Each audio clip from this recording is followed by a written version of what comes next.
Alors en fait, les talibans délivrent des autorisations pour les journalistes, mais qui sont très problématiques quand, bon, très rarement d'ailleurs, elles sont délivrées. Moi, elles me sont quasiment tout le temps refusées parce que j'ai toujours beaucoup travaillé sur les questions de femmes, de genre en Afghanistan. Ce sont des sujets qu'ils détestent. Et de toute façon, en fait, les autorisations qu'ils donnent ensuite font que très souvent, ils vous suivent ou ils interrogent les gens que vous interrogez ou alors ils vous donnent des sortes de fixeurs officiels.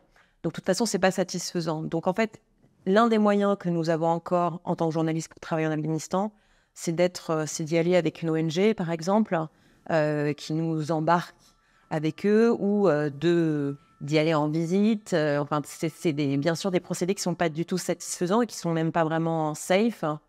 Mais on n'a pas le choix. C'est ça où on couvre plus ce pays, quoi.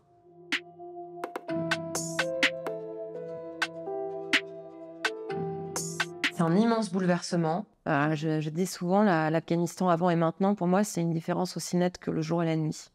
Ça ne veut pas dire qu'avant, c'était merveilleux et que maintenant, c'est beau. Je veux dire, avant, c'était la guerre, donc c'était l'horreur. Et maintenant, c'est beaucoup plus sûr, d'ailleurs. Paradoxalement, en fait, ça faisait 12 ans que je couvrais l'Afghanistan et pour autant, je pense que maintenant, je peux dire que je suis presque allée partout grâce aux talibans, finalement. Parce que maintenant, il n'y a plus de checkpoints partout. Il y a plein d'endroits du pays, plein de lieux, surtout dans le sud, qui nous sont enfin ouverts. Donc, paradoxalement, il y a quand même, c'est vrai, ce sentiment de se sentir beaucoup plus en sécurité aujourd'hui.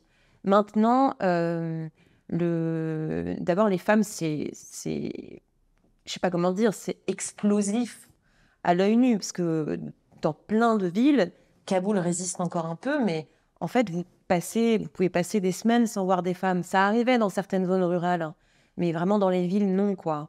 Et donc là, maintenant, c'est quand même vraiment un pays sans femmes, hein. C'est un pays où les loisirs, qui ne sont plus les mêmes loisirs qu'avant, hein, on voit beaucoup moins de cerfs-volants, on voit beaucoup moins de musique, d'instruments, etc. Donc maintenant, à Kaboul, ils font des courses de chevaux, des courses de voitures, enfin, tout a changé, c'est-à-dire que tout ça se fait sans femmes, mais surtout tout ça a pris une couleur beaucoup plus rurale. Euh, Kaboul, la première année des talibans, ça restait Kaboul. Même les femmes, franchement, elles ressemblaient encore. D'abord, elles sortaient dehors, elles continuaient de mettre de la couleur et tout. Et maintenant, Kaboul a vraiment pris la couleur de la ruralité afghane. Et la ruralité afghane, elle peut être très, très rigide, assez sinistre même. C'est les couleurs dans la rue, les hommes mettent beaucoup, beaucoup de couleurs sombres, les femmes aussi, évidemment. C'est le retour des habits traditionnels, beaucoup plus de barbe, beaucoup moins de musique, beaucoup moins de monde dans la rue. Donc ça donne une tonalité, puis surtout, encore une fois, pas de femmes et de filles. Donc, on a l'impression que Kandahar est monté à Kaboul, hein.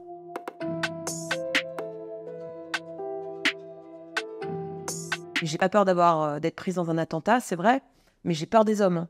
Et puis j'ai raison d'avoir peur parce que non seulement les talibans sont partout et puis vous interdisent plein d'accès, c'est-à-dire que par exemple même au ministère de l'Intérieur, la dernière fois j'ai mis 4 heures à pouvoir rentrer, je suis rentrée, ils avaient crevé les pneus de ma voiture, voilà, pour montrer le mécontentement, hein. Évidemment, c'est pas dans les hautes sphères du ministre qu'on crève votre voiture, c'est les gens qu'il y a autour. Euh, et pour autant, là aujourd'hui, j'ai peur des hommes de la rue. Il y a tellement plus de femmes dans l'espace public, ça fait sans doute monter une certaine frustration. Je suis pas psy, hein, mais et aussi une atmosphère qui est de plus en plus dure et quand même, il faut dire que les hommes empoignent et qui se retournent contre les femmes.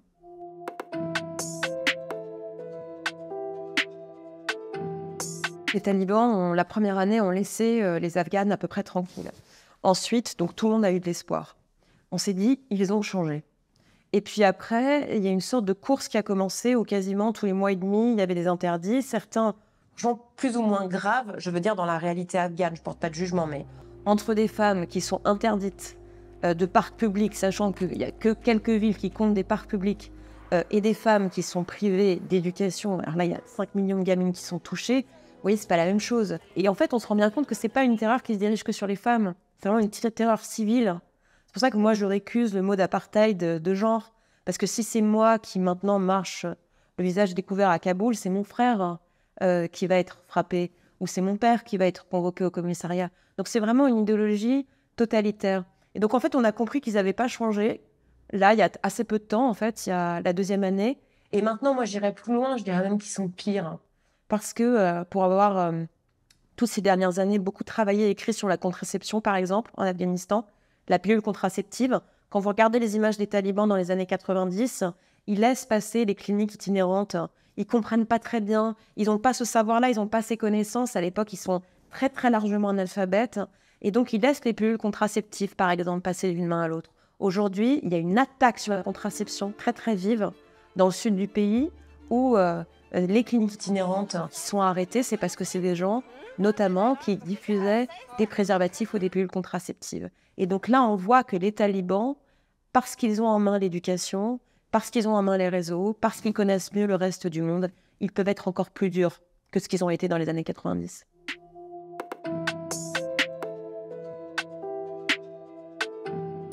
Il y a une souffrance psychique énorme qui fait que les chiffres de l'ONU actuellement, c'est quasiment 80% des suicides aujourd'hui perpétrés en Afghanistan, c'est des suicides de femmes.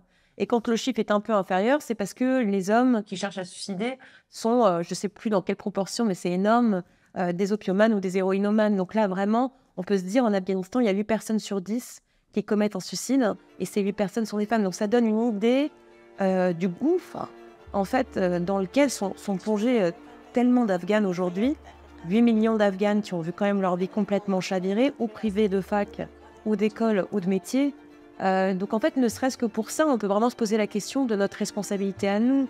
C'est-à-dire qu'à un moment, comment se fait-il, ça va faire 3 ans, que personne n'est proposé, ni aux États-Unis, ni en Europe, alors qu'on a tellement contribué à former ces filles dans ce pays. Pourquoi est-ce que personne ne cherche à régénérer ses savoirs? Rien n'a été fait, ni pour améliorer l'asile, ni pour investir dans le secteur privé, alors qu'on voit qu'il y a des secteurs où les femmes, elles peuvent encore travailler. Donc c'est vrai que c'est un peu décourageant.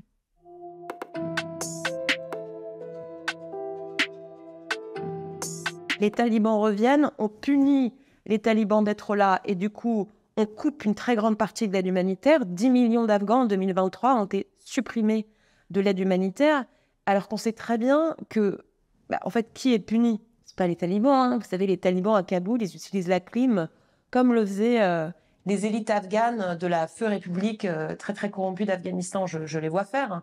Non, en fait, on punit le peuple afghan pour un coup de force des talibans. Donc ça, c'est très très frappant dans la rue parce que vous avez toute cette classe moyenne qui était un groupe, de toute façon, qui était très neuf en Afghanistan, parce qu'avant c'était la guerre, toute cette classe moyenne qui a complètement disparu dans Kaboul, où donc vous voyez des enseignantes, des comptables, mais aussi des hommes, hein, des juges à la Cour suprême, etc., qui sont des gens maintenant qui font les taxis, qui font la manche, qui ont des tout petits métiers. En fait, quand vous regardez les indicateurs de pauvreté, ils ont quasiment doublé. Et puis surtout les femmes. Et surtout les femmes, c'est-à-dire qu'à un moment, quand vous êtes interdit de travailler dans les ONG, interdit de travailler tout court, que l'accès justement à l'aide d'urgence, franchement, elle est très très compliquée pour les 3 millions de veuves dans le pays, par exemple, parce que vous n'avez pas d'hommes avec vous pour jouer le chaperon. C'est une crise qui vous dévore le cœur et en plus qui est effectivement extrêmement frappante à l'œil nu, puisque dans la mendicité, vous retrouvez des gens qui, 2 ans plus tôt, étaient propriétaires de leur appartement à Kaboul.